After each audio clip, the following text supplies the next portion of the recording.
Only books remain now, but they are being stolen. Lulu read notes from her journal aloud. By followers. She eagerly looked up at Oberon, who was sitting across the table from her, awaiting his response to the information she had just read out to him. They were sitting at a chop shop in a courtyard, dining together in mist and candlelight. Not romantic, of course, but Lulu believed it would set a mysterious tone.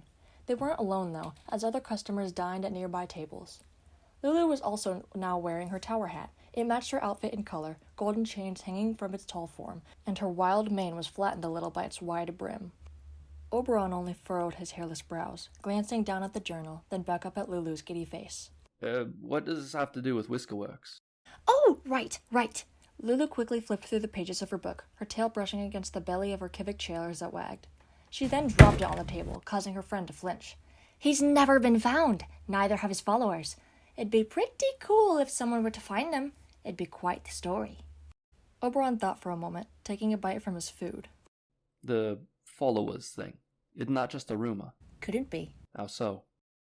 Lulu tapped her nails against the table, bouncing in her seat, her smile getting wider with childlike excitement.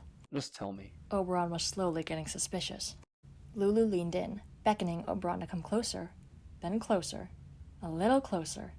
Lulu was now standing on her folded seat to meet face to face with him. She then whispered, I caught one of his followers in the act, stealing books about him for the book burrow. She then quickly sat back down and giggled. You caught someone stealing? Oberon leaned back in his chair. And you didn't say anything? I am saying something. To you. No, I mean to the Yolsh. Okay, let me break this down for you. Lulu showed him illustrations of the plan from her journal as she walked him through it.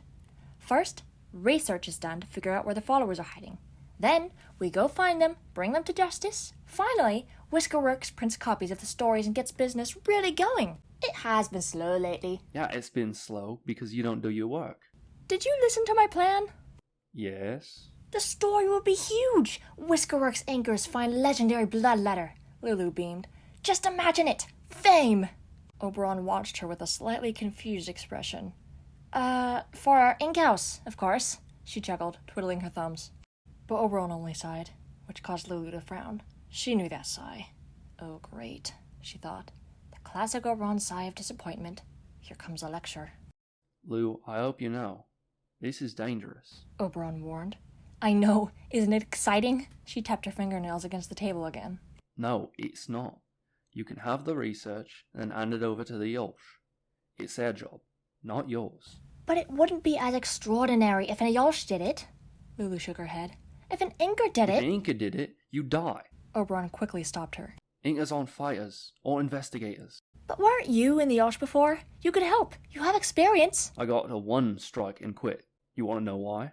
He began to explain. Because unlike you, I value my life. And I highly suggest that you start doing that. I do value life, Lulu scoffed, putting her hand upon her chest in exaggerated defense. You don't value it, you value survival. Two different things. Sure, I value survival. You should value it too.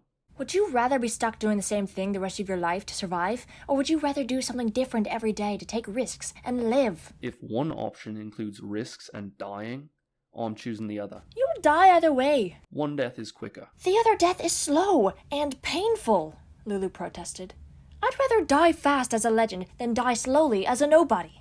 Oberon put his hand up to stop her again, rubbing his temple with the other. Lulu shut her mouth. It was silent. Even the other customers seemed to be ghosts at that moment. All Lulu could hear now was her own 3 hearts, beating loudly, beating quickly, then slowing down. Lulu, Oberon spoke. You aren't a nobody, but you aren't a legend either. That just isn't meant for some people. But I was the one who saw the follower.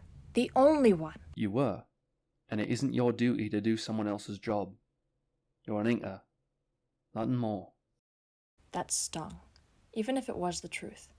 Oberon only took a second to realize what he had said, and he wasn't sure what else to say. Perhaps he shouldn't say anything else at all. Lulu's hearts were quiet. Thanks for your support. She stood up from her chair, grabbed her journal, and walked away without another word. Nothing more, her brain repeated. Nothing more.